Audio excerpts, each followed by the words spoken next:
Merci d'être aussi nombreux pour cet atelier. Ils ont créé leur média cette année, un atelier qui existe depuis le début des assises et que j'ai le plaisir, cette année encore, de présenter. Alors cette année, nous accueillons 3 nouveaux médias qui sont lancés donc sur les 12 derniers mois. D'abord Jean-Paul Marie pour le journal.info. Ensuite Sylvie Metzeler pour 60 millions de consommateurs juniors et Pierre Benetti pour Cometa. Donc on va aborder chacun de vos médias, puis après il y aura un jeu de questions-réponses. Donc si vous avez des questions, vous n'hésiterez pas à lever la main et on vous donnera bien entendu la parole.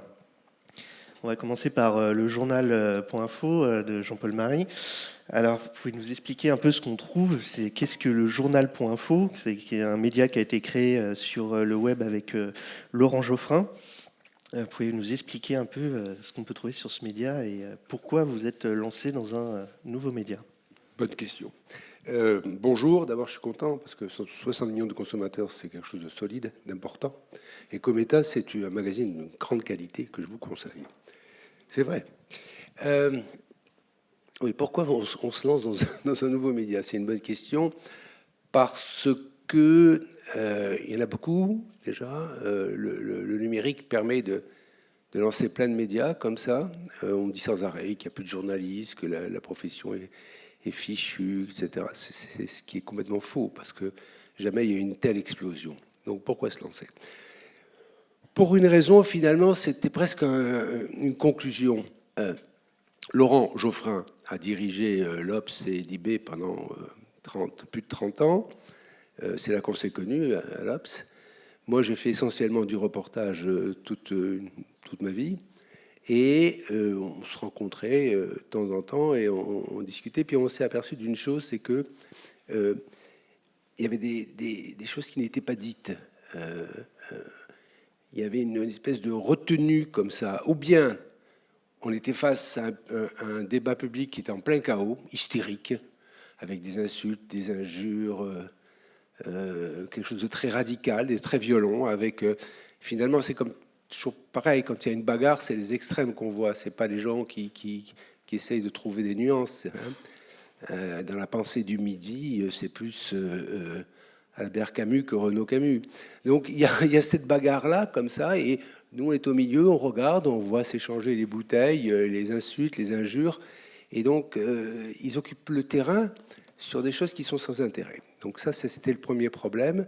On était contre cette façon de parler, quoi. Et la deuxième chose, si vous avez des choses à dire de façon nuancée, ben la nuance, ça prend du temps, ça prend le temps de chercher la précision, etc. Eh bien, vous pouvez pas. Et donc, on trouvait qu'il y avait une espèce de hold-up comme ça sur le débat public et journalistique, et que l'Internet, les réseaux sociaux, espèce de poubelle comme ça, pas surtout, hein, mais dans ce cas-là, cette espèce de poubelle de l'information où on dit n'importe quoi, peu importe, une demi-heure, une heure après, c'est oublié, on revient sur ce qu'on a dit, c'était... Et on s'est dit, bon, c'est pas possible ça, et d'une part, et de l'autre, nous on est de gauche, moi je me suis toujours senti de gauche, je suis de gauche, mais je suis pas encarté, je suis pas au PS, je suis pas au PC, j'ai jamais été encarté, mais j'ai toujours senti voilà. Et on se disait, mais est-ce que quand on est à gauche et qu'on a une opinion qui s'est fondée longtemps comme ça, au fil de l'expérience, parce que mon opinion finalement, je l'ai construite, elle s'est imposée à moi sur le terrain de reportage, pas avec une démarche très, je dirais, intellectuelle au départ. J'ai jamais sauté dans des cortèges en brandissant le petit livre rouge, que je trouve assez grotesque d'ailleurs, encore aujourd'hui. Et donc, j'avais pas cette approche-là. J'avais une approche de terrain. Bon, ça c'est une chose. Laurent, lui, c'est un SOCDEM, un social-démocrate bon teint, avec tout de même petite barbe, les lunettes rondes, enfin tout ce qu'il faut, un peu chauve, mais il a une pensée qui a jamais changé, qui a évolué, mais une pensée très construite, très fondée, très forte. Et donc on s'est dit, est-ce qu'on peut dire ça? Est-ce qu'on peut le dire? Et si on doit le dire, parce que c'est bien aussi d'avoir un moment, la possibilité de dire ce qu'on a envie de dire. Moi, j'ai passé mon temps à faire du reportage, donc à rapporter ce que disaient les autres, à les analyser, etc. Mais là, j'avais envie de dire certaines choses. Bon. Et d'affirmer cette pensée qui est plus Camus que Sartre. Hein. Bon, très bien. Une pensée qui est, certes, qu'on pourrait appeler modérée, si ce n'est pas aujourd'hui considéré comme injurieux, mais qui n'est pas faible. Et donc, on a décidé de l'appeler Le Journal, voilà, comme ça au moins, pas de problème. Et puis, c'est les initiales aussi de Laurent Geoffrin. Ben oui, parce qu'avec JPM, on n'avait rien trouvé. Jean-Paul Marie, c'était infernal. Ou le jeune progressiste marxiste, ça ne marchait pas non plus. Bon. Et donc, oui, moi, c'est moi qui me suis amusé. Parce que j'ai dit, tiens, le journal, c'est bien. Parce qu'il m'a dit alors, il y avait des titres, on cherche toujours des titres. Alors, il y avait quelques gens qui avaient abusé de matières dangereuses, qui disaient le flambeau, le patriote. Je dis, c'est ça, les lilas, les marguerites, allons-y. Et l'humanité, la Pravda, enfin. Et on s'est dit, qu'est-ce qu'on veut faire? J'ai dit à un moment donné, qu'est-ce qu'on veut faire? Ben alors, Laurent, qui a toujours comme ça un côté de travail, il dit, bien, on va faire un journal. Et bien, on va l'appeler Le Journal. Alors, tout le monde, le journal, les référencements, c'est catastrophique, ça ne veut rien dire, etc. Ça a très bien marché. Et en plus, j'avais en tête LJ. Je me suis dit, en plus, quand on l'a adopté, pas avant, non, je lui ai dit, en plus, LJ, ça fait Laurent Geoffrin. Bon, très bien. Et j'ai dit, on va avoir une devise. La devise, ce sera, on peut être de gauche et avoir une bande droite. Ce qui veut dire qu'on peut être de gauche, avoir une pensée dite du midi, j'aime bien l'idée, être modéré, mais fort sur nos convictions. Et s'il le faut, eh bien, on balance une bonne droite. Référence aussi à un sport que j'ai beaucoup aimé. Bon, donc l'idée, c'est ça. C'est comment dire des choses qui nous semblent fortes. Parce que nous, on s'appelle journal d'opinion indépendant. Alors les mots ont leur sens. D'opinion, c'est qu'on dit ce qu'on pense. Et on ne traite pas toute l'actualité. Et indépendant parce qu'on n'est pas encarté. On n'est pas le sous-marin de un tel et un tel. On n'est pas le sous-marin du PS. Certes non. Et indépendant, ça veut dire aussi économiquement? Alors, on y arrive. On y arrive, parce que ça, c'est les idées. Les idées, c'est très bien, mais après, il faut des sous. Bon. Mais on est d'abord, si vous voulez, au niveau du spectre politique, on est anti-extrême droite, férocement. On n'est pas d'accord du tout avec la droite des Républicains. Ça nous semble un peu bas, notamment chez son leader. Et puis, on n'est pas d'accord avec la politique du gouvernement qui est parti d'un certain niveau, d'une certaine position et qui a évolué, puis on pourra en discuter. Mais disons, on est très critique de la politique du gouvernement. On n'est pas d'accord, et là, en principe, dans les lycées et les universités, je sens une onde de réprobation qui gagne avec LFI, parce que, avec les Insoumis. Pourquoi? Parce qu'on pense que leur radicalité, en un mot, on pourra y revenir, que leur radicalité est en train de fournir du mouron aux petits oiseaux de l'extrême droite, et qu'au lieu de faire avancer des idées de gauche, ils les font reculer. Et en fait, on n'est pas d'accord non plus avec le Parti socialiste. On va me dire, avec qui vous êtes d'accord? Eh bien, il reste quand même, au départ, on pensait qu'il y aurait très peu de gens qui seraient d'accord, et on s'est aperçu qu'il y a pas mal de gens qui sont de gauche comme nous et qui ne se sentent pas bien, pas à l'aise, et qui se sentaient pris en tenaille, pris dans un étau, et qui finalement sont tout à fait d'accord avec ce qu'on écrit. Alors il y a des débats, bien sûr. Alors, je ne veux pas échapper à la question qui vous semble essentielle, les sous. Bon. Alors au départ, parce que en fait c'est une question, moi j'ai poussé pour qu'on fonde ce journal, et Laurent, qui est un homme pragmatique, m'a dit, oui, mais alors les sous. Je dis, les sous. Ben, je dis, on n'en a pas, ou très peu. Je lui dis, on se lance. Il me dit, on se lance. Je dis, on se lance. On va éventuellement vider un peu nos comptes. Il n'y aura pas grand-chose. Et puis, on voit ce que ça donne. Bon, très bien. Puis, finalement, il y a des gens qui ont été séduits, pas beaucoup, mais qui nous ont un peu aidés, ce qui fait qu'on n'a pas eu besoin de passer au rouge. Et on s'est lancé. Alors, ça pose tout un tas de problèmes, parce que quand vous vous lancez comme ça, on ne peut pas recruter des journalistes façon... Ah oui, il y a un truc très intéressant qui viendra ensuite après, c'est que quand le journal du dimanche a viré, après une petite couleur différente, on va dire, nous, on a lancé une édition, j'ai tenu à ce qu'on lance une édition qui s'appelait édition journal .info dimanche. Voilà, donc on a une édition de dimanche. Mais pour tout cela, il faut des sous. Donc on n'en a pas beaucoup, mais on a senti un courant de sympathie très fort, très vite. Et les gens qui me disent, mais on veut écrire dans le journal. Alors on a, bon, certains que l'on connaissait, d'autres un peu moins. Et on leur a dit tout de suite, mais attention, pour l'instant, nous sommes une association, c'est pas terrible quand même, et tout le monde est bénévole. Et ils ont dit, c'est pas grave. Alors on s'est dit, on va voir que des retraités Kakoshim qui sont nantis, et les autres vont nous laisser tomber en disant, écoutez, il faut bien qu'on mange. Ce qui est en partie vrai, mais pas complètement, parce qu'il y a des gens qui ont un travail, qui se battent pour vivre et qui ont encore envie d'écrire, parce que c'est un espace où on peut dire certaines choses. Donc, on avance, alors on s'est donné 6 mois. Non, moi, je crois que je suis un peu naïf.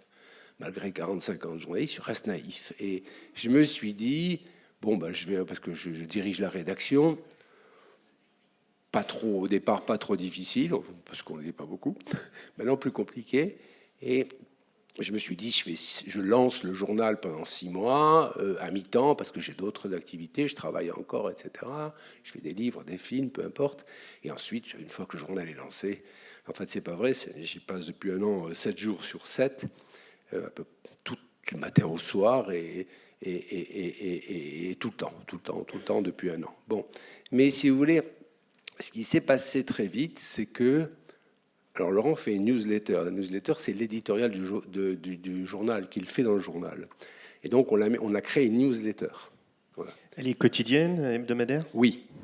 En fait, on a un système complètement que personne, enfin, que moi je n'avais pas imaginé, qui est le suivant.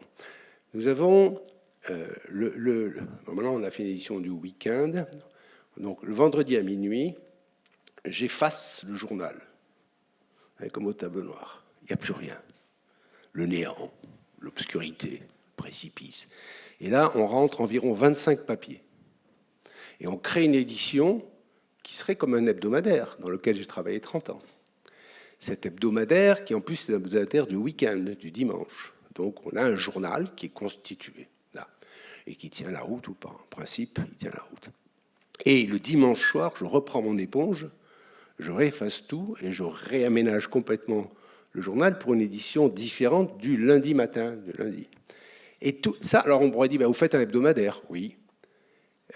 Mais, sauf que tous les jours, je rentre entre 2 et 4 papiers nouveaux. Et que tous les jours, Laurent fait un éditorial différent. Et donc, ça devient un truc hybride, c'est grâce au numérique, merci, parce qu'en papier, on ne peut pas faire ça, où on a à la fois un hebdomadaire, mais qui se renouvelle sans arrêt toute la semaine. Et là-dessus, nous envoyons par newsletter, à qui il demande, un abonnement, alors qui est peut-être gratuit, c'est l'abonné qui choisit. Et ça peut être gratuit ou ça peut être un abonnement de soutien mensuel. Je ne sais pas pourquoi les gens choisissent plutôt le gratuit. Bon. Et chaque jour, ils reçoivent l'éditorial de Laurent Geoffrin. Voilà. Donc c'est ça la construction. Et donc je disais qu'au bout de 6 mois, on s'est dit, au bout de 6 mois, si ça ne marche pas, on ne va pas faire un journal, un fanzine, une collection de blogs ou un truc misérable. Mais on a maintenant 12 000 abonnés à la newsletter. Et c'est pas énorme, mais on a entre 25 et 30 000 visiteurs uniques par semaine sur le site. Et en nombre d'abonnés, la part des gens qui payent? Elle est énorme. Non, elle n'est pas énorme. Si on parle d'économie, on n'a pas trouvé notre modèle économique. La part est faible. Elle est faible. Mais alors, on a 2 abonnements. Un abonnement de soutien mensuel et un abonnement de soutien annuel, pour ceux qui vraiment veulent mettre des sous. Un peu plus. Parce que l'abonnement, c'est 4 € par mois. On reste quand même dans les normes, quoi. Mais on n'a pas encore trouvé. Alors maintenant, le problème, c'est que, emporté ou embarrassé par notre succès, on est obligé de réfléchir à une façon différente de faire. Parce qu'on a une douzaine de journalistes qui travaillent très régulièrement et on a une quinzaine de contributeurs qui, de temps en temps, nous font les papiers, mais ça n'est pas régulier. Donc, l'idée, qui sont rémunérés, les non, journalistes? Personne. On a 2 postes rémunérés, un à mi-temps et un à plein temps, parce que on ne pouvait pas travailler, donc il fallait bien qu'on puisse vivre nous aussi. Donc c'est tout, mais personne n'est rémunéré. Donc, parce que sinon on ne tiendrait pas. Mais maintenant, on en est à se poser la question, plus que sérieusement. Je sors d'un séminaire qu'on a fait ce week-end, de savoir comment on va passer à la vitesse supérieure économiquement. Voilà. Parce que personnellement, je ne suis pas très à l'aise avec l'idée de travailler avec des bénévoles, non pas parce que ce sont des bénévoles et qui sont formidables d'ailleurs, parce qu'ils croient en ce qu'ils font. Ce sont des gens qui, souvent, c'est d'anciens journalistes ou des journalistes encore en activité, ou des gens qui ont dirigé des grandes boîtes, des grands médias, France Culture, Arte, etc. On a Jérôme Clément qui a dirigé Arte, Sandrine Trainer qui a dirigé France Culture, on a des gens comme ça qui ont eu des grandes responsabilités, mais on leur demande un travail de journalistes professionnels. C'est-à-dire que quand on demande 3000 signes, s'ils envoient 3500, on coupe 500.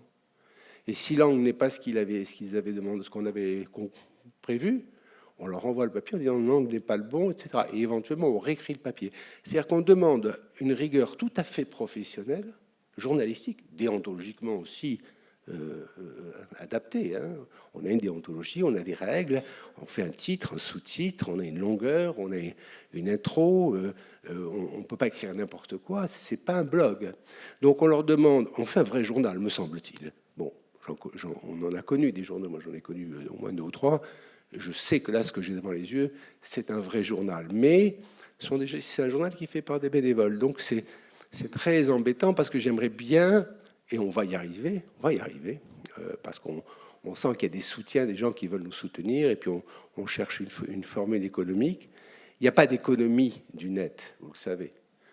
Or, à avoir des abonnements et avoir investi, comme Mediapart, une grosse somme d'argent au départ pour pouvoir avoir des enquêtes à fort rapport qui elles-mêmes apportent des abonnements. Ça demande une grosse somme d'argent. Mais au départ, ils ont mis beaucoup d'argent dans Mediapart. Donc c'est une technique qui marche très bien d'ailleurs. Il n'y a pas d'économie du net. La publicité, ça rapporte rien. Et puis en plus, se vendre pour pas grand-chose, c'est pas la peine. Les abonnements de soutien sont en train de grimper. On fait une campagne. Mais on est en train de réfléchir à une façon justement de passer, parce que l'idée étant, bien sûr, et moi ça me plairait beaucoup plus, de rémunérer et correctement, pas ce qu'on fait un peu partout, pas un peu partout, dans certains endroits, c'est-à-dire très peu. Il faut qu'on rémunère correctement nos pigistes. En fait, ça va très vite au niveau des budgets. Il faut savoir que, je faisais une estimation rapide, depuis 1 an, j'ai rentré 2400 papiers dans le journal, et de 2 feuillets à 3 feuillets chacun. Ça fait 1500 signes. Si vous calculez, aujourd'hui, syndicalement, on paye un feuillet brut 75, net 64,1, ce qui est honteux. L'écrit est super mal payé. Mais nous, on voudrait payer plus, ne serait-ce que pour faire cet effort. Et du coup, vous voyez que les budgets explosent. Mais non seulement on n'est pas, comment dirais-je, on ne s'interdit pas de le faire, mais on est en train d'y penser. On avance, c'est-à-dire qu'au départ, on est parti comme une véritable aventure. Et puis l'aventure, il faut qu'elle se transforme en mariage. Il faut qu'elle se pérennise. Et alors, oui. On reviendra sur le journal. Justement, le modèle économique, c'est tout l'enjeu de lancement des médias, notamment quand il y a des difficultés économiques, ce qui est un peu le cas Institut national de la consommation, qui édite donc 60 millions de consommateurs et qui donc vient de se diversifier en lançant une version junior. Donc Sylvie, vous avez lancé une version junior, vous intéressez déjà à la jeunesse à travers quelques hors-séries ou quelques aventures pour les jeunes. Pourquoi vous êtes lancé complètement à travers un trimestriel ? Alors, effectivement, c'était pas du tout évident pour un journal comme 60 millions de consommateurs. Dans 60 millions de consommateurs, c'est 53 ans d'existence déjà. Alors, j'étais pas au début, hein, je vous rassure. Et c'est un magazine qui a connu des hauts et des bas. Un petit peu plus de bas là depuis le Covid. En fait, comme beaucoup de journaux de presse écrite, on a énormément souffert. Alors on a un site internet bien sûr, mais là je parle des ventes kiosques. On a beaucoup souffert de ça et on a beaucoup, comme vous le savez peut-être pas, mais il y a énormément de points presse qui ont fermé ces dernières années et il y en a toujours, je ne sais plus le rythme, mais c'est 1000 ou 3000 en moins chaque année. Donc voilà, la presse on la trouve de moins en moins. Il n'empêche. Alors nous, on est un magazine un peu particulier parce qu'on s'occupe de la défense des consommateurs. Notre travail, c'est vraiment d'informer au plus près en parfaite indépendance. C'est un magazine qui n'a pas de publicité, d'où le fait que c'est parfois un peu raide parce qu'on ne vit vraiment que de nos ventes. Et c'est un magazine, le dernier hein, par exemple, nous, notre fonds de commerce, ce sont vraiment les tests consommateurs, donc sur des produits, sur des machines, sur plein de choses. Ce sont des enquêtes, on a un gros travail d'alerte. Et on s'est dit, le public naturellement se raréfie en kiosque, mais quand même, on a vraiment un travail d'information. On dépend en plus de l'Institut national de la consommation. On a vraiment un côté très service public et on se dit qu'il n'y a pas d'âge. Et ça fait longtemps qu'au sein de la rédaction, on se disait qu'on avait envie de travailler sur la jeunesse parce qu'il n'y a pas d'âge pour apprendre à être un consommateur averti. L'idée, c'est pas de faire consommer, l'idée, c'est de ne pas se faire avoir, de savoir ce qu'on achète et d'être bien orienté. Donc, ça nous travaillait, et comme on parle naturellement beaucoup, comme dans tous les magazines de diversification, on travaillait sur divers axes de diversification, je vais y arriver, c'est pas simple à dire, et on s'est dit, on ferait bien un magazine jeunesse. Et étonnamment, malgré les problèmes d'argent constants dans cette société, on nous a dit pourquoi pas essayer et on va voir. Donc on nous a dégagé un petit budget, parce que là, on parle de modèle économique, mais c'est aussi comment on fait ce type de produit. On s'est dit il faut qu'on fasse un numéro 0, de manière à tester auprès du public ciblé. Alors on est parti sur une cible d'âge qui est 8-12 ans. C'est une cible qui lit encore des magazines, qui aime ça. C'est une cible encore très curieuse et qui a envie. Et en plus, c'est une génération, alors c'est pas que les 8-12 ans, là il y a plein de jeunes parmi nous, c'est chouette. Et c'est vraiment une génération, contrairement à la mienne, très sensible à l'environnement et tout ce qui se passe dans le monde aujourd'hui. Et on s'est dit, faut qu'on leur parle, faut qu'on les écoute et il faut qu'on les aiguille. Donc on s'est demandé, alors on a fait un petit comité de pilotage au sein de l'Institut national de la consommation, donc il y a 60 millions de consommateurs. Il y a une grosse équipe d'ingénieurs, c'est des ingénieurs qui vont... Alors il y a des ingénieurs agronomes, il y a un chimiste, enfin bon, il y a toutes sortes de personnes qui font les tests. Par exemple, là, on a un gros test sur les salades avec tous les pesticides qui sont dedans. C'est un ingénieur agronome. Bref, on travaille avec ces gens-là. Il y a aussi des juristes. Et en ce moment, pas d'économistes, mais sinon, on a aussi des économistes. Et on a fait un petit comité de pilotage avec tout le monde en se disant, voilà, on veut s'adresser à des jeunes. Et qu'est-ce qu'on fait? Qu'est-ce qu'on peut faire pour décliner notre marque, notre nom, 60 millions, en s'adressant, mais en gardant notre ADN, c'est-à-dire en offrant du test, du décryptage, des prises en main d'objets, etc., adaptés. Donc c'est un peu parti dans les tours, c'est parti un peu dans tous les sens, et on a arrêté un sommaire. Et on a travaillé. Donc on a travaillé en se disant, voilà, qu'est-ce qu'on peut faire comme test de produit? Évidemment, on ne va pas faire des tests de machines à laver quand on fait 60 millions juniors, mais par exemple, on avait un test envisagé pour les grands sur le chocolat. On s'est dit, tiens, on va acheter un certain nombre de produits destinés aux enfants et les tester en même temps. Ça fait un peu des économies d'échelle. Il y a pas de, voilà. Et quand on a envoyé nos produits en test, on en a profité pour faire ça. Et ce qu'on fait un peu régulièrement maintenant pour différents produits où on se dit on teste les trottinettes électriques pour les grands, on va tester les petites trottinettes ou les vélos pour enfants ou les casques, que sais-je, mais des choses adaptées toujours. Donc on a décliné tous tous nos centres d'intérêt, on va dire, et on a fait un journal, un chemin de fer, hein, comme tous les magazines, en disant ben voilà, on va parler de ça, on commence comme ça, on fait tout un cheminement de l'histoire que l'on veut raconter. On a créé un petit personnage. Ça s'appelle Conso, c'est ça? Il s'appelle Conso. Donc voilà, ça, il est là. C'est ce petit bonhomme là, ce petit bonhomme avec qui est à moitié robot, un peu super-héros, et surtout avec sa petite feuille sur la tête. Et on voulait montrer tout de suite le côté un peu vert de l'histoire, c'est-à-dire que l'environnement c'est important, on le revendique. Et au fil des numéros, donc ça c'était le premier qui est sorti en décembre. Celui-ci, c'est celui qui est sorti en mars. On est en train de travailler sur celui qui sortira de l'été. Donc c'est le petit personnage qui accompagne tout au long de l'histoire. Donc il fait un peu de tout. Hein. Il fait de la cuisine, il part en vacances, il découvre la planète, etc. Mais avec ce fond vert toujours qui nous semblait capital.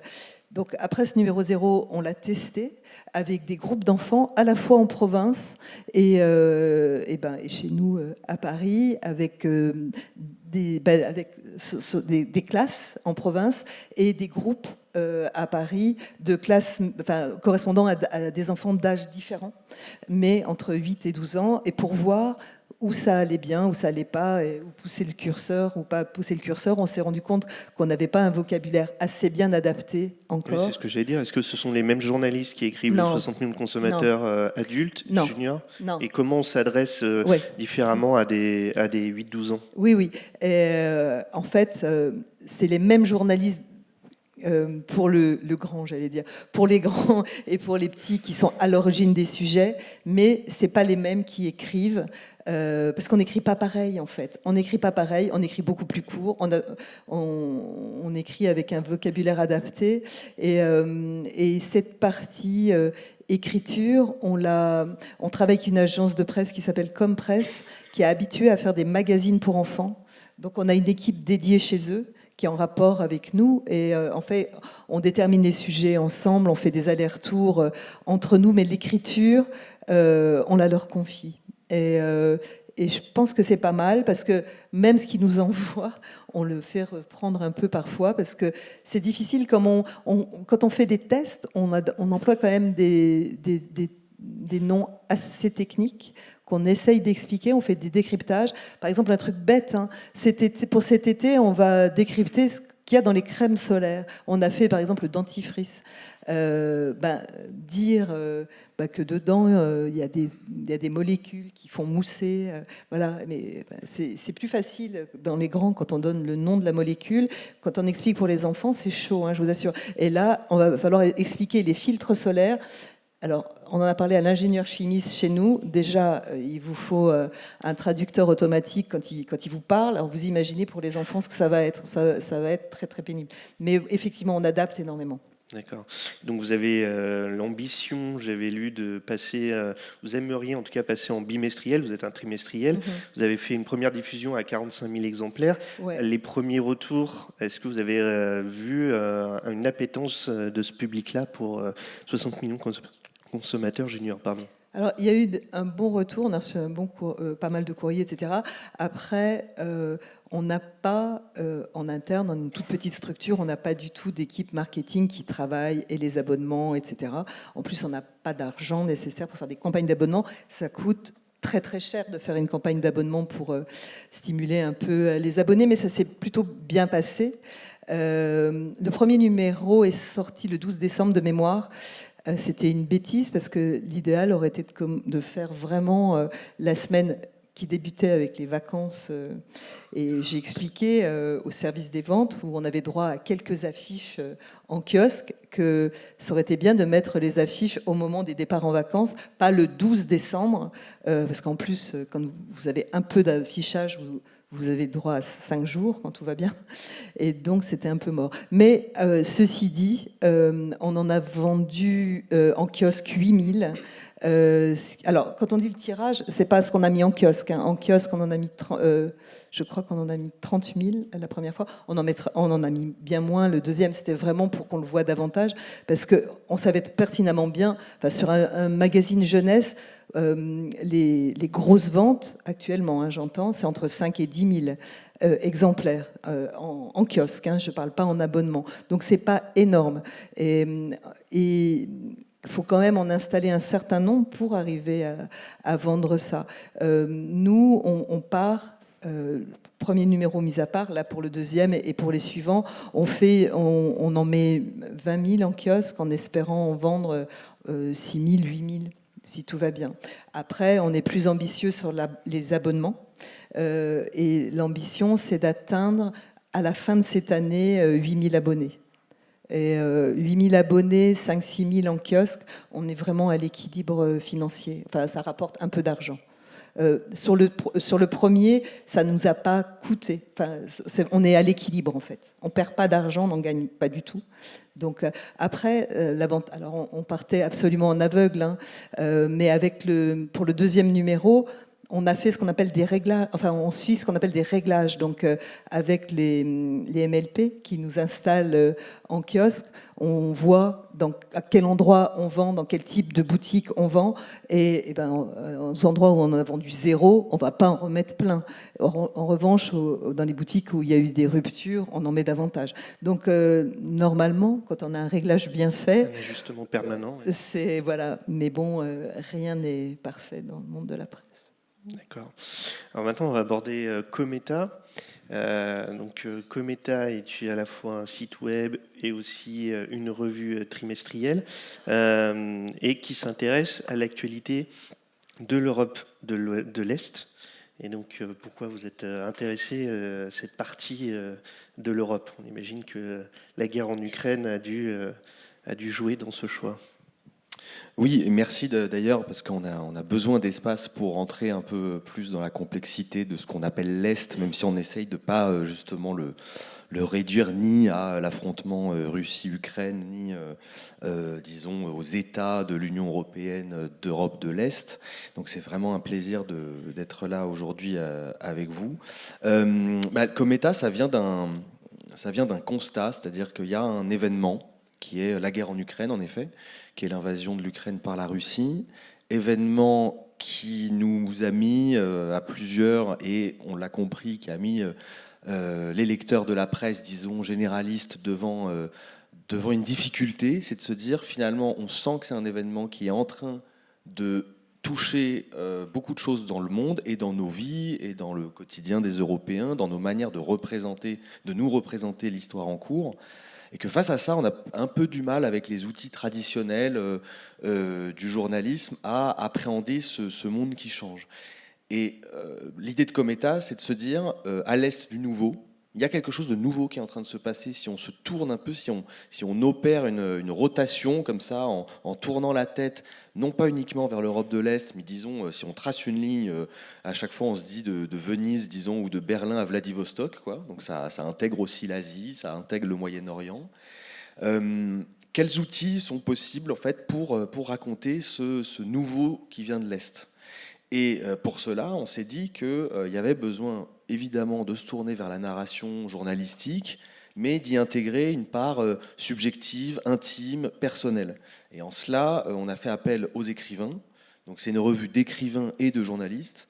Et ce sont des écrivains à la fois, il ne faut pas reconduire l'époque du mur de Berlin, mais en même temps, l'actualité nous montre qu'il y a quand même des ruptures, donc à la fois de l'Ouest et de l'Est, des voix, de faire entendre des points de vue qui nous montrent que quand même, quand Poutine a attaqué l'Ukraine en février 2022, et aussi quand il avait commencé son invasion de l'Ukraine en 2014 à travers la Crimée, eh bien, il faut dire que dans les publics français ou disons occidentaux, on manquait cruellement de repères, on manquait de connaissances, on manquait de représentation pour arrêter de considérer cette partie du monde comme un lointain extérieur à nos affaires. C'est pas du tout un lointain extérieur, c'est au cœur en fait de l'Europe. Donc s'intéressait beaucoup moins depuis justement la chute du mur de Berlin et la fin de l'URSS. Oui, c'est-à-dire qu'il y a un peu une remise en cause de ce qu'on croyait établi, c'est-à-dire un monde globalisé où tout le monde fait partie de la même histoire. Non, il y a des histoires méconnues de notre part qui sont grandement liées quand même à la chute de l'URSS et à leur suite et à la suite de cette fin. Voilà, donc Cometa, c'est de se dire par quels moyens on peut arrêter d'exotiser tout ça et de faire monter comme ça depuis tous ces pays, toutes ces sociétés, toutes ces histoires, des voix. Et donc là, on s'est dit, ok, il faut inventer des rubriques. Donc on a inventé, au-delà du long récit, disons, qui est présent dans d'autres espaces, une rubrique correspondance qui permet de faire écrire des correspondants, des écrivains l'un à l'autre, une rubrique qui s'appelle Je vous écris d'eux, qui permet à des écrivains de nous écrire une lettre depuis leur situation personnelle, les grands entretiens qui permettent de solliciter les chercheurs. Voilà, enfin, on décline comme ça plein de formats qui varient le regard et avec toujours l'idée de se dire on place l'Est au sens vraiment large, au centre de la carte. Et donc vous les sélectionnez comment ces écrivains et quelle zone géographique pour vous est l'Europe de l'Est? Quels sont les pays? Est-ce qu'il y a une limite? Non, justement, on essaie d'être un peu flou sur cette question. C'est de se dire que le travail du journalisme ou de l'écriture, c'est de repérer les lieux où ça bouge, où les représentations, voilà, les choses sont pas si certaines. Et on va quand même garder un peu je vous dis, une ligne droite, disons, qui traverse évidemment toute l'Europe de l'Est, mais qui va un peu plus loin en direction de l'Asie. Alors, vous me demandiez comment on les choisit. On part de thématiques qu'on a envie de défricher. Donc le premier numéro, c'était impérialisme, parce qu'on était devant un événement qui conduit à questionner ça. Le deuxième numéro, qui est celui-là sur la table, c'est liaison dangereuse, parce qu'il nous a semblé que il y avait vraiment une thématique à travailler autour des questions de voisinage, des relations qui se transforment dans les conflits ou en temps de paix d'ailleurs. Et le troisième qui paraîtra en mai, c'est la fabrique de l'oubli. Parce qu'on est devant aussi des questions de manipulation de l'histoire, des manières d'écrire l'histoire qui se posent. Et à travers ça, on va chercher des écrivains traduits déjà en français ou non traduits. C'est-à-dire que c'est aussi un travail de Cometa de défricher un peu des terrains littéraires et de trouver des nouvelles voies. Alors ça, franchement, on brasse vraiment large. C'est-à-dire on va chercher des gens qui peuvent entrer soit à travers un entretien, donc ça c'est plutôt du côté des chercheurs, soit à travers des récits, à travers des correspondances. Des cartes aussi Des cartes aussi, ça a été une volonté, et je peux aussi parler de la place de la photo, c'est-à-dire qu'il y a une volonté de ne pas faire d'une revue un lieu de l'écrit uniquement, et qu'il y a des manières de raconter et d'écrire le monde à travers la photo qui mêle une photo documentaire et une photo d'art. C'est-à-dire que c'est pas du photoreportage, c'est pas non plus de la photo artistique qu'on verrait en galerie. C'est une espèce de mélange entre les deux. Et ça a été tout le travail de Paolo Woods, donc, qui est un photographe assez reconnu depuis des années, d'aller aussi défricher des voies photographiques. Et on s'est rendu compte qu'il y avait une richesse des regards de l'Est, au sens large encore une fois, tant du côté de l'écrit que de la photo. Donc je reviens encore sur le modèle économique, mais vous êtes vous associé à 5 ou 8 investisseurs, je ne sais plus, 8 investisseurs et 5 cofondateurs, et vous avez fait aussi du financement participatif. Pourquoi être allé taper à la porte de ces investisseurs et qu'est-ce que ça influe sur la ligne éditoriale ou pas? Est-ce que vous avez fait une charte d'indépendance? Comment vous avez mis en place tout ça? Ben oui, je dois dire qu'il y a moi, quand je suis arrivé dans le projet, je suis arrivé un petit peu après la fondation par les cofondateurs de cette revue, moi pour m'occuper de la partie web, et j'ai réalisé qu'il y avait quand même une originalité, enfin une double originalité. Un, c'est de réussir à lever par crowdfunding, par le soutien de toute personne qui voulait participer au projet. On a pu lever 100 000 euros, ce qui est énorme en fait en termes d'une levée de fonds totalement ouverte, sans investisseurs privés, disons, c'est des particuliers qui viennent participer. Donc ça, c'est une campagne de préfinancement qui a donné quand même déjà une assise à la revue, et on s'est rendu compte qu'il y avait vraiment un besoin du public, d'un lectorat, disons, de presse généraliste ou d'une presse type 21, enfin les longs récits de 21. Il y avait une attente en direction de l'Est, une appétence pour cette région qu'on connaissait mal. Et la deuxième originalité, c'est en effet le fait qu'une exigence éditoriale avec de la nouveauté et de créer un objet de 208 pages tous les trimestres, adossé à un site internet qui a lui-même des contenus spécifiques, c'est-à-dire que le site décline l'objet de la revue sur internet, mais publie en fonction de l'actualité. Là, par exemple, l'attentat de Moscou, on est capable d'aller demander à un écrivain un texte. Tout ça, ça demande en fait un investissement financier puissant, costaud. Et là-dessus, c'est vrai qu'il y a eu des volontés d'investisseurs de se dire, tiens, il y a un média qui se crée avec une énergie comme ça qu'il faut soutenir. Et donc, il y a eu, ça c'est la grosse originalité, il y a eu un apport financier conséquent dès le début, c'est 760 000 € qui arrivent au premier numéro de la part de la fondation Michalski, qui est déjà très présente dans les littératures de l'Est, qui soutient des maisons d'édition de l'Est, de la part du Temps en Suisse, donc on a un partenariat avec le Temps là-dessus, de la part de Xavier Niel, qui participe très régulièrement au lancement de médias indépendants. Et du point de vue de l'indépendance éditoriale, on a notre avocat Benoît Huet qui a beaucoup participé à la fondation de Mediapart, qui a maintenant 15 ans, qui a permis de créer une structure éditoriale qui assure l'indépendance de la rédaction. C'est-à-dire qu'en fait, les investisseurs soutiennent à chaque fois le numéro, apportent comme ça une charge financière importante, et dans le même temps, il y a une rédaction indépendante du point de vue de la construction du numéro, de ce qu'on y publie, etc. Donc c'est vrai que il y a quelque chose d'assez étonnant sur la capacité comme ça on a senti un désir du lectorat et un désir d'investisseurs d'aller dans ce sens-là. Et à vrai dire, en librairie et sur les abonnements, on s'est vite rendu compte que ce désir était rempli, parce que si on entre un peu dans des chiffres, là en librairie, on est autour de 10 000 ventes des numéros en tant que tels, à peu près 6 000 numéros sur le premier numéro d'octobre, 4 000 sur le numéro du mois de février. Alors évidemment, quand on sort un numéro le 11 octobre qui se consacre le 11 octobre 2023, qui se consacre globalement à l'est de l'Europe et à l'Ukraine au moment du 7 octobre, ça a été un peu compliqué, mais on a relevé un peu le défi. Et ensuite, du côté des abonnements, on est autour de 2000 abonnés réguliers, enfin, qui maintiennent leur abonnement web et papier, et on essaye de les faire augmenter. Voilà. D'accord.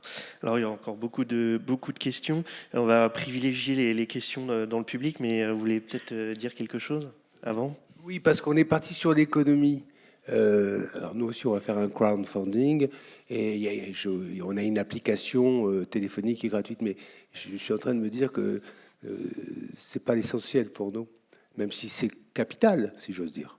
Mais c'est pas l'essentiel. Et je voulais quand même dire en un mot très rapidement que si on a fait ce journal, c'est parce que on a eu envie d'avoir un ton vif, polémique, engagé, mettre du poil à gratter dans la discussion, avoir des débats piqués, mais sans jamais ricaner, ironiser mais pas ricaner, et apporter des propositions, et que dans le fond du journal, ce qui me semble plus important, parce que l'économie, on s'en sortira, on va trouver de l'argent, on a trouvé plein de choses, mais et on a de bons retours aussi, des gens qui veulent investir.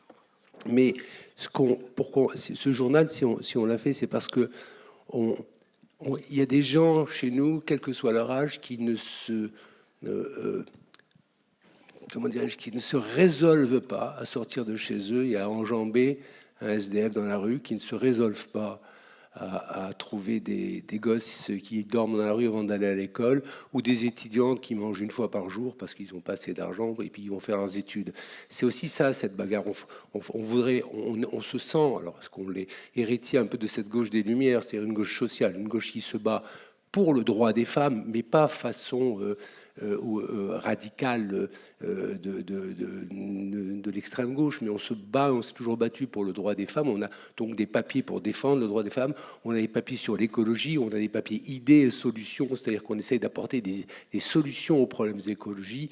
On a des papiers pour... Enfin, on a de la matière toujours pour se battre contre la pauvreté, contre l'inégalité, contre la corruption. On est un journal de combat parce qu'on croit à ce qu'on écrit. Et on n'est pas là pour faire un journal qui fonctionne. On est là pour faire un journal, évidemment, qui fonctionne, mais surtout qui essaye sur le droit des minorités sexuelles, les homosexuels bien sûr, mais aussi le racisme. On est un journal, et sur l'étranger et sur l'Est. C'est pour ça que je vous dis que votre revue est superbe, c'est parce que je la lis aussi, mais sur l'Est, on fait plein de papiers. Alors évidemment, on n'a pas d'argent pour envoyer des gens en reportage. Moi, j'ai fait 40 ans de reportage, donc je sais qu'on ne peut pas payer ça, mais on essaye et on y arrive à trouver des gens qui nous en parlent. On a une interview du dimanche, chaque fois on peut fouiller, plonger dans l'actualité. Donc notre journal, c'est d'abord un journal de combat. Parce que si c'est pour faire un journal, pour faire des papiers, on s'en fout, ça n'a aucun intérêt. On a envie de faire avancer des idées, et on a envie de faire bouger cette société qui est de plus en plus inégale, de plus en plus injuste, de plus en plus dégoûtante et de plus en plus capitalistique. Et c'est une société qui est de plus en plus extrême, de plus en plus violente, et on veut... même si on n'a qu'une voix, mais on veut dire non. Donc c'est un journal qui dit non, une fois qu'il a dit non, qui essaie d'apporter des solutions, parce que les solutions, elles existent. Merci. Est-ce qu'il y en a qui souhaitent poser des questions dans la salle à nos invités? Alors, je ne sais pas s'il y a des micros. Je peux me déplacer.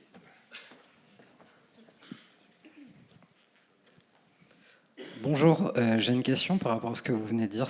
Qu'est-ce que vous appelez le féminisme radical? C'est ça qui vous intéresse. Pas que, hein, mais... Pas que.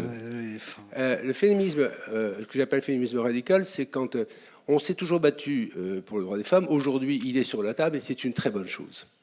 Le féminisme radical, c'est quand ça devient quelque chose qui est un propos extrême, c'est-à-dire que on pourrait prendre des sujets pour en discuter.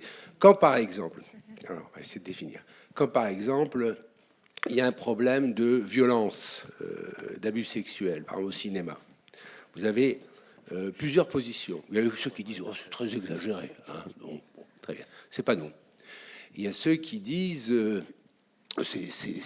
c'est valable pour tout le monde, pour tous les producteurs. Il faut interdire la projection des films, même s'ils ont 40 ans, parce qu'il y aurait eu une histoire de violence, etc., de violence sexuelle, abus sexuels dans le cinéma. Et puis il faut interdire tous les films de ceux qui sont aujourd'hui reconnus comme coupables. On peut pas différencier l'homme et l'artiste, etc. On n'est pas d'accord. Voilà. On n'est pas d'accord. Voilà. Et nous on dit c'est un combat qu'il faut mener. Il ne s'agit pas de faire une différence totale entre l'homme et l'artiste non plus, mais on ne peut pas aussi tout brûler. On n'est pas dans une espèce de chasse aux sorciers ou aux sorcières, on est dans quelque chose de plus différencié.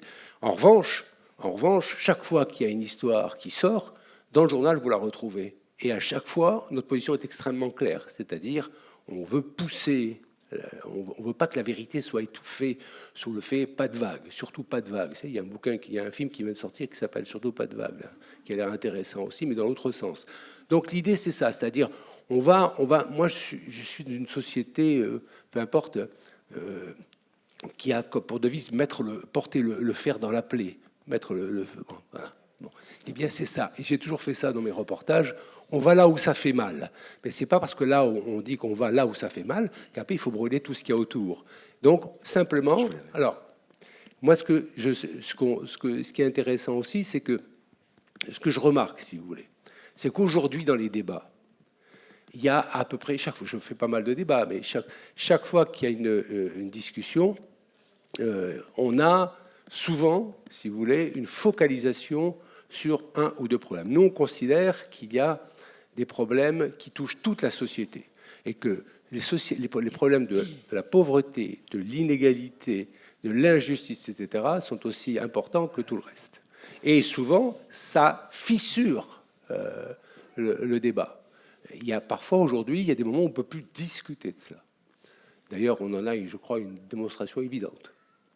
Et Pierre, moi, je voulais répondre à votre question qui est très bonne parce que dans le numéro 2 de Cometa, là, on publie quelqu'un qui s'appelle Lili Pankotai. Alors, vous la connaissez sûrement pas, mais en Hongrie, elle est très connue. Qui serait, je pense, traitée, je sais pas comment, définie comme une féministe radicale. Et elle nous montre que être féministe radicale, actuellement, c'est porter un combat pour les libertés, pour l'émancipation, pour la parole, des homosexuels, des femmes, des trans.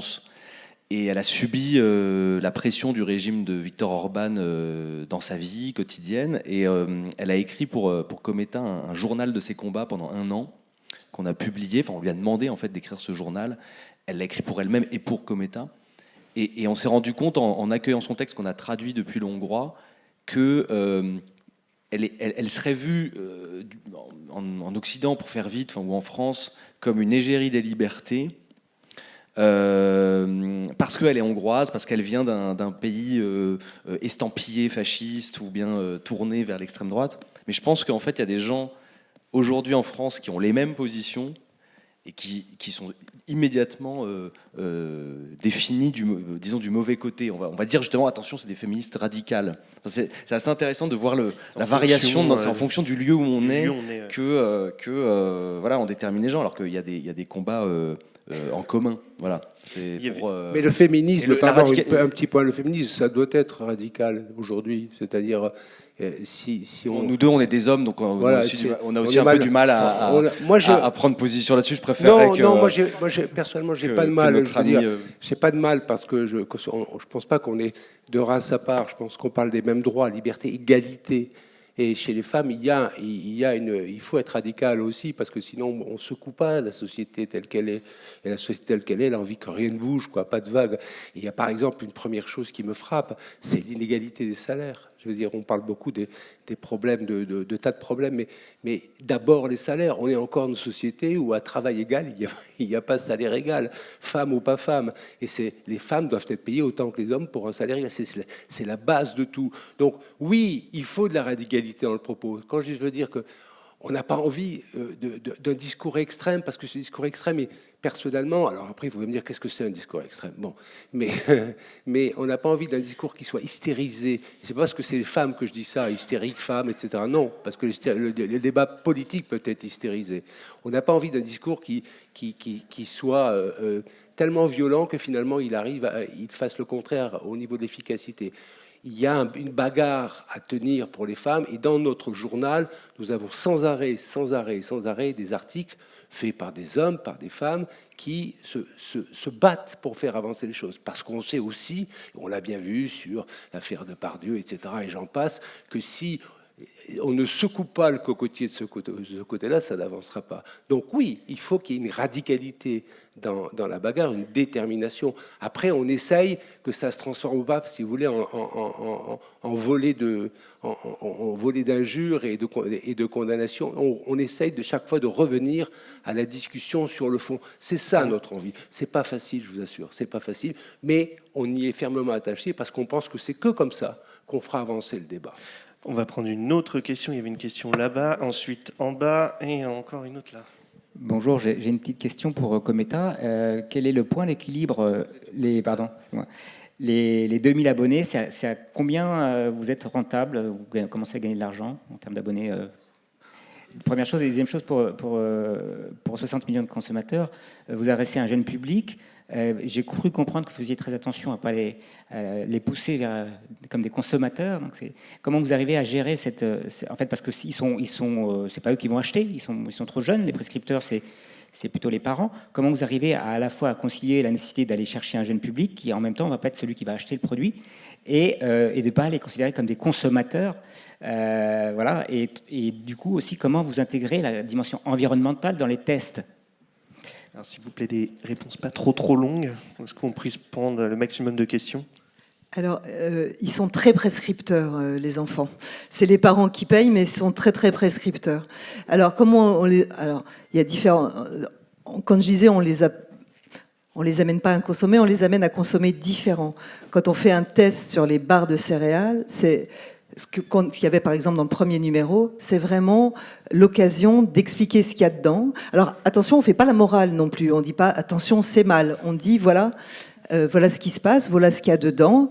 Et après, notre but à nous, c'est de vraiment développer le libre arbitre et vraiment que les enfants réfléchissent. On n'est pas là à se positionner en juge, etc. Et on n'est pas là pour les faire consommer, c'est sûr. Nous, on est là pour expliquer comment ça marche, décrypter les choses, alerter sur les dangers qu'il peut y avoir dans les produits, qu'il peut y avoir de trop consommer.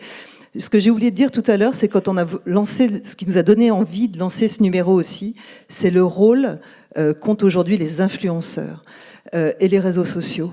Maintenant, les gamins, ils achètent des tonnes de trucs promus par les influenceurs. Nous, on va leur expliquer que les influenceurs, ils sont payés. Comment ça se passe? Qu'est-ce qui est derrière tout ça? Dans le deuxième numéro, par exemple, on raconte les mascottes sur les produits. Vous savez, le petit tigre sur les céréales, les machins. On leur explique pourquoi, comment on fait pour rendre un personnage sympathique, pour leur donner envie d'acheter les choses, etc. On décrypte des publicités. Et encore une fois, on ne juge pas. On dit voilà comment ça marche. Et je vous assure que les gamins, ils comprennent très bien. C'est assez marrant. Dans le premier numéro, il y a une rubrique qui s'appelle « Y'a quoi dedans ?» Et on avait fait « Y'a quoi dedans ?» avec le coca. Et on a des parents qui ont râlé en disant « Ah là là, vous allez leur donner envie de boire encore plus de coca. » Mais pas du tout, en fait. Quand on a fait les tests lecteurs avec les pages coca, les gamins, ils savaient très bien. Ils avaient retenu combien il y avait de morceaux de sucre par verre. Donc c'est ça notre but, en fait. Et je ne pense pas qu'ils vont consommer plus en faisant ça. En plus de ça, nous, on n'a pas de pub et on ne met pas de marque en avant. Donc, on explique qu'il y a telle marque et telle marque, et exactement comme pour les adultes. Et c'est très confortable, en fait. Quand vous n'avez pas de publicité, vous n'avez pas de pression non plus. Nous, si on me dit que ce produit... Moi, quand je suis arrivée au journal, on a fait un premier test sur les couches culottes. Donc ça, c'était pour l'autre journal, pardon, pour le mensuel. On disait des trucs... bon, voilà, on avait trouvé vraiment des saloperies dedans qu'on a écrit, et je ne vous raconte pas la pression, parce que c'est quand même des gros groupes qui sont derrière ça, mais à partir du moment où vous n'avez pas de publicité, on s'en foutait des pressions, en fait. Donc c'est beaucoup plus facile. Mais voilà, je ne sais pas si j'ai répondu à votre question. Oui, alors la dimension environnementale, ça se fait dans plein de niveaux différents. Par exemple, le premier reportage du numéro, on est allé avec des enfants, on a fait tout le chemin d'une bouteille de plastique, du moment où on le met dans la poubelle jaune ou dans le sachet plastique jaune, au centre de tri, en expliquant comment ça se passe, machin, nanana, ce qui se passe si on ne met pas dans la bonne poubelle, etc. Et à chaque fois, par exemple, alors ça c'est quelque chose d'assez concret, mais par exemple dans le premier numéro, on a fait le dossier, ça s'appelle Avec mon assiette, j'agis pour la planète. On a fait un truc très bête. On a fait 6 pages entrée, plat, dessert, avec des exemples, par exemple où je sais pas, il y avait un avocat quelque chose ou un guacamole d'avocat, où ça nous permettait de dire, de parler de où c'était, voilà, d'où viennent ces avocats, combien de litres d'eau sont nécessaires pour, plus le transport, plus ci, plus ci, plus ça. On parle du cacao, par exemple, dans le deuxième numéro avec le chocolat. Pareil, c'est l'occasion aussi de parler de déforestation, etc. L'environnement est un peu partout, à différentes échelles. Et on dit aussi dans les produits, la provenance des produits et les composants des produits. Pierre, réponse à ces questions, et après... Oui, alors sur les abonnements, du côté des recettes de Cometa, disons qu'ils représentent actuellement 50% à peu près des recettes. Il y a 25% ensuite qui viennent de ce qu'on appelle la philanthropie, c'est-à-dire l'apport régulier de dons qui peuvent venir parfois de lecteurs, et ensuite 25% des ventes en librairie. Alors, il faut dire que là, jusqu'à pendant 3 ans, la revue, elle est financée. On peut la produire de toute façon avec l'apport financier qu'il y a eu au lancement, dont je parlais tout à l'heure. Mais du côté des abonnements, nous, on vise à peu près... d'ici justement 2 ou 3 ans, c'est-à-dire au fur et à mesure de ces finances de départ, on vise 7000 abonnés. Actuellement, on a réussi à s'installer, mais il va falloir encore les augmenter. C'est-à-dire que nos abonnements, actuellement, ils ne nous rapportent pas de l'argent. Ils assurent la suite du développement de la revue. C'est-à-dire qu'on ne va pas aller chercher sans cesse des investisseurs. Là, on refait une levée de fonds pour continuer à produire des numéros de bonne qualité, permettre de bien payer les textes, les photos, d'envoyer des gens en reportage, ou à l'inverse de traduire des reportages, des récits qui sont écrits en langue originale, ça coûte pas mal. Voilà pour ce qui est des abonnements, et je ne sais plus s'il y avait une autre question. Bonjour, justement ma question est un peu dans la même continuité, c'est aussi pour Cometa, et je me demandais comment est-ce qu'on paye des contributeurs, que ce soit des journalistes, des écrivains ou des photographes qui exercent dans une zone de conflit armé. Alors, ils ne sont pas tous en zone de conflit armé, hein, évidemment. Alors, il y a, de manière assez traditionnelle, on paye des pigistes, c'est-à-dire qu'on les paye. Alors, on essaye de monter un peu le tarif de la pige, comme Jean-Paul Marie disait, qui est quand même dérisoire vis-à-vis du travail fourni. C'est-à-dire que quand on est payé, comme on dit, à la pige, il faut se rendre compte, enfin moi-même je l'ai été, parfois c'est un mois de travail pour un article de 7000 signes ou 9000 signes qui va être payé 400 €. Donc c'est pas forcément super. On essaye de monter un peu plus notre tarif, il est un peu au-dessus de la moyenne syndicale. Ensuite, quand il s'agit d'écrivains, on fait une espèce de forfait. Enfin, ça, c'est comme les artistes-auteurs, si vous voulez, quand un écrivain, on leur demande un texte. Donc ça, c'est en droit d'auteur ensuite que c'est payé. Voilà, donc c'est une répartition. Et souvent, c'est de la négociation en fonction du format, du temps que ça a pris. On essaye d'être quand même assez souple et d'égaliser, c'est-à-dire qu'il n'y a pas de distinction entre le web et la revue papier. Et ça, parce que ça, c'est assez difficile. Il y a des gens qui pensent que quand ils sont que sur le web, c'est dévalorisant. Pas du tout. Voilà. J'espère que j'ai répondu à votre question. D'autres questions ? Bonjour, moi je vais rester sur justement le financement des médias. À l'heure où où les personnes, on va dire, payent de moins en moins pour lire les médias, etc., je trouve ça déjà courageux de lancer un média indépendant et d'investir dans un nouveau média. Et pour vous, quel avenir se dessine pour les médias indépendants? Est-ce qu'ils peuvent faire face à la concentration des médias, notamment par les milliardaires? Alors, qui veut se lancer dans ce sujet épineux? Sylvie, Pierre. Je suis pas sûr que les gens n'aient plus envie de payer pour s'informer ou lire des récits. C'est pas sûr. Moi, je me souviens quand j'avais, je rêvais d'être journaliste quand j'avais 12 ans. Les années 2000, on disait c'est terminé, tout va circuler de manière un peu gratuite. Finalement, ça a jamais eu lieu. Il y a eu des très belles publications qui ont, je pense à 21, parce qu'on a plusieurs personnes issues de la rédaction de 21 qui sont venues faire Cometa. 21, c'est 15 ans d'un numéro chaque trimestre à 20 € et ça marchait. Enfin, ça se vendait en librairie sur abonnement. Mediapart, c'est aussi un autre. Alors ça, du côté numérique, ils ont montré qu'ils tenaient la route. Le monde diplomatique continue en indépendance de faire ce travail. Bon, voilà, il y a des médias qui fonctionnent. En revanche, se pose la question de notre disponibilité à ouvrir parfois je pense, des contenus ou des formats pour ce qui est du web en libre accès. Et de faire connaître, c'est ça la difficulté quand on lance un nouveau média, c'est de le faire connaître, qui s'implante. C'est-à-dire que Cometa, c'est pas comme le Nouvel Obs ou Libération où on sait tout de suite ce que c'est. Enfin, même si on a besoin de le lire pour savoir ce que c'est, mais ça a une histoire, c'est implanté dans l'histoire de la presse française. Et donc toute l'énergie, elle est de diffuser le média, de l'expliquer, de le déployer. Tout ne se joue pas uniquement sur la question de l'achat. Et il faut savoir que, et je vais laisser la parole assez rapidement, il faut savoir qu'un lecteur, enfin vous en faites partie, il a aussi besoin de savoir s'il va être nourri en fait en y allant. Et c'est la même chose pour une salle de cinéma. Enfin, si vous payez une place à 12 € aujourd'hui, en tout cas à Paris, vous devez savoir que oui, ça va être un film de qualité, bien pensé, bien produit. C'est un peu la même chose pour la presse, je pense. Oui, moi je suis d'accord. Je pense qu'il y a vraiment de la place pour une presse différente.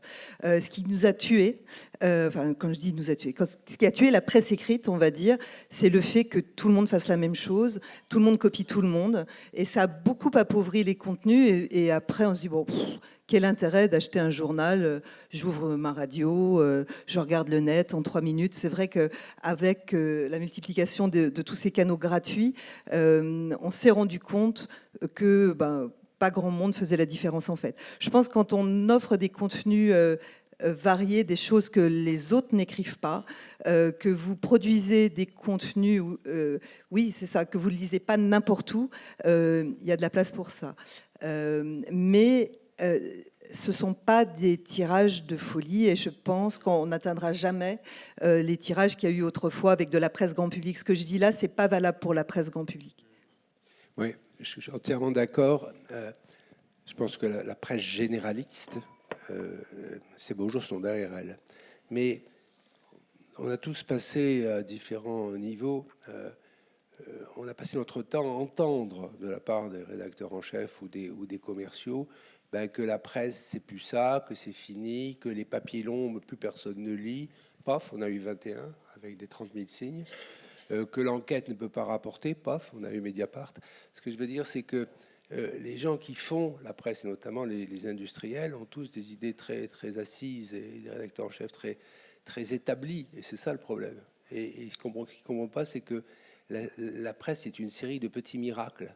Mais ce n'est pas des miracles divins, c'est des miracles du public. C'est-à-dire ils prennent, grosso modo, ils vous prennent, ils nous prennent, ils prennent le public pour des moutons dont on peut déjà prévoir la production lainière et le chemin qu'ils vont suivre. Or, le public, lui, montre que c'est pas un peuple de moutons et que quand il y a une rencontre entre des gens qui font un journalisme authentique. Authentique, ça ne veut pas dire tel qu'il est fait en général, c'est-à-dire qu'ils ont une authenticité en eux-mêmes, une sincérité, et qu'ils fournissent un produit de qualité qui ne ment pas et qui a une originalité, une particularité, parce que c'est ça, on va vers l'originalité, une particularité, et qu'ils savent vers quoi ils vont. Il y a une rencontre entre le public et le média qui fait qu'on dit « Oh, bah oui, ça marche. » Ben oui, ça marche, pourquoi ? Alors, vous dites, dans les rédactions, non, surtout pas de papier qui dépasse 6000 signes, les gens ne lisent pas. Ben oui, ils sont bêtes. Paf, on a 21. Nous, dans le numérique, on fait des papiers courts de 3000 signes. Et puis, de temps en temps, on fait des papiers de 15 000 signes, une interview de 15 000 signes. Quand je regarde la fréquentation, l'interview de 15 000 signes, elle est en tête de la lecture. Ça veut dire qu'ils ont tout lu, 15 000 signes sur le net, sur le téléphone, dans le métro. Il faut le faire, non ? Donc, je crois qu'il faut faire confiance au public, mais non seulement il faut lui faire confiance, mais il faut absolument être absolument impitoyable par rapport à nous-mêmes. Si on ne fait pas un travail de qualité, si on n'est pas sincère, si on n'est pas dans l'authenticité, c'est pas la peine de s'exposer au public, parce que comme je dis, écrire, c'est quand même s'exposer à être lu. On a juste le temps pour une dernière question. Voilà. Bonjour, je me demande comment est-ce que vous faites pour garantir au maximum cette indépendance, c'est-à-dire du coup qui détient le capital, si c'est une association, comment est gérée la gouvernance de l'association, aussi au niveau de la transparence sur tous vos chiffres, voilà, par exemple. Mais il peut y avoir d'autres critères. Pour l'association, c'est très simple. L'association, c'est très simple. On a une assoce loi 1901. Il y a un directeur du journal qui est Laurent, par exemple dans notre cas. Moi, je suis à l'association, je suis directeur de la rédaction. On a un trésorier, on est 3. On se réunit avec tous les bénévoles. On met tout sur la table. Les chiffres sont pas énormes, donc ils sont assez simples à gérer. Et en revanche, on a des abonnements de soutien qui nous apportent de plus en plus d'argent, qui ne représentent pas le financement total. On refuse, pour l'instant, la publicité. En tout cas, si on faisait la publicité, on la choisirait. On en a refusé, on nous a fait des offres. Vous savez, tout ce qu'on trouve au bas des trucs internet avec faites grossir votre mamelon gauche, comment j'ai perdu 22 kilos, comme j'aime et moi aussi, et tiens, où elle a appris que son mari portait point de suspension, etc. Bon, ça, on refuse tout ça. Et puis, on ne se vend pas là-dessus. Donc, c'est ça qui nous pose aussi des difficultés. On nous a proposé des publicités qu'on a refusées parce qu'on estime que on ne peut pas vendre notre espace pour rien du tout. Et entre les abonnements de soutien, le crowdfunding qu'on va lancer et des gens qui nous soutiennent, mais comme c'est une association, ils le font de façon anonyme, on arrive à vivre, à survivre, à fonctionner. Et ce que je vous disais tout à l'heure, c'est que nous, l'idée maintenant, c'est de passer à quelque chose d'un peu plus costaud, avec une société classique par action. Et donc, pour répondre à votre question de la transparence, de la sincérité, on répondra, comme toutes les sociétés, à toutes les enquêtes et à toutes les demandes qui sont faites. Donc, on n'a pas de difficulté là-dessus. Sylvie ? Alors, moi, c'est un peu particulier parce que je dépends d'un EPIC. Donc, expliquez ce que c'est qu'un EPIC. Alors, c'est un établissement semi-public. Donc, il y a une partie publique. Donc, ça, c'est la partie INC et la partie, ce qu'on nous appelle la partie commerciale, c'est un peu, on est les méchants petits canards, qui est à part. Alors nous, on a vraiment une charte de déontologie et on a une indépendance totale, notamment vis-à-vis de l'État, ce qui se fait que à chaque gouvernement, ça se passe mal, parce qu'ils ne sont jamais contents de ce qu'on peut raconter, parce que après, on n'est pas association non plus, hein, parce que nous, notre concurrent direct, c'est l'UFC Que Choisir, qui est une association de consommateurs, où eux, ils défoncent un peu tout ce qui bouge. Nous, on défonce quand on pense que c'est nécessaire de défoncer, mais on s'en prive pas quand même. Tous les trucs sur... Enfin bon, bref, toutes les lois qui peuvent paraître, là, avec tout ce qui s'est passé avec la loi AGEC et toutes les dérives qui peuvent en découler, on le dit. Alors c'est sûr qu'on ne se fait pas des copains, voilà, et donc je pense qu'on voudrait bien se débarrasser de nous aussi, mais là pour l'instant, alors on se bat beaucoup, on a quand même une rédaction qui est un peu remontée comme un coucou, et la chance qu'on a, c'est qu'on est très médiatisé. Donc on n'ose pas trop, parce que quand il nous arrive des choses, comme en ce moment, c'est beaucoup repris dans la presse. Donc en ce moment, puis du côté du gouvernement, c'est plutôt, on évite de faire des vagues. Donc jusqu'ici, ça va. Ça ne veut pas dire qu'on va vivre encore 10 ans. Un petit mot, Pierre? Oui, c'est intéressant comme question, puisque chacune représente un modèle économique et pose une question d'indépendance éditoriale, intellectuelle, différente vis-à-vis de différents acteurs. C'est ce que je disais tout à l'heure, c'est que dès le départ, des statuts ont été rédigés. Alors c'est un peu complexe juridiquement, mais légalement, il est impossible aux investisseurs de Cometa, aux différents investisseurs, de venir d'une manière ou d'une autre. Donc, si on a d'une manière ou d'une autre dans l'aspect éditorial, c'est-à-dire que il faudra entrer dans l'écriture des statuts, mais il y a la possibilité, en fait, pour les personnes qui sont dans la rédaction, de remettre en cause l'action de manière formelle, informelle, d'investisseurs qui voudraient influencer d'une manière ou d'une autre. C'est écrit en fait noir sur blanc. Alors ça, après, ça demande à la rédaction elle-même de veiller à la transparence, à la manière de faire, et ça repose quand même sur une veille, disons, de la rédaction. Mais je me suis rendu compte, moi, au fur et à mesure là, des mois que j'ai passé dans la rédaction, qu'il y a un peu aussi il y a parfois une représentation, disons, un peu à l'ancienne dans l'histoire de la presse, 19e siècle, de l'industriel qui avait son journal et en gros, il faisait passer les papiers qu'il avait envie de faire passer. Ça a un peu changé, heureusement.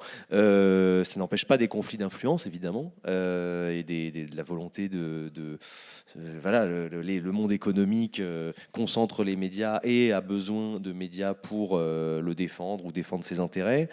Moi, pour l'instant, je ne vois pas ces investisseurs. Enfin, je vois plutôt des investisseurs qui y voient ils y voient un signe d'un autre monde à raconter et ils ont envie d'y participer, plutôt que de gens qui ont envie, d'ailleurs, ils font plein d'autres choses. Donc, de toute façon, Cometa n'est pas vraiment leur cœur de métier, quoi, disons. Voilà. Ben, merci à tous les trois, en tout cas, d'être venus et d'avoir partagé votre expérience. Merci pour cette invitation, merci. Et puis, merci à vous d'être venus. Et puis, je laisse la place maintenant à un autre rendez-vous traditionnel des Assises, le baromètre, avec Jean-Marie Charon. Merci à tous.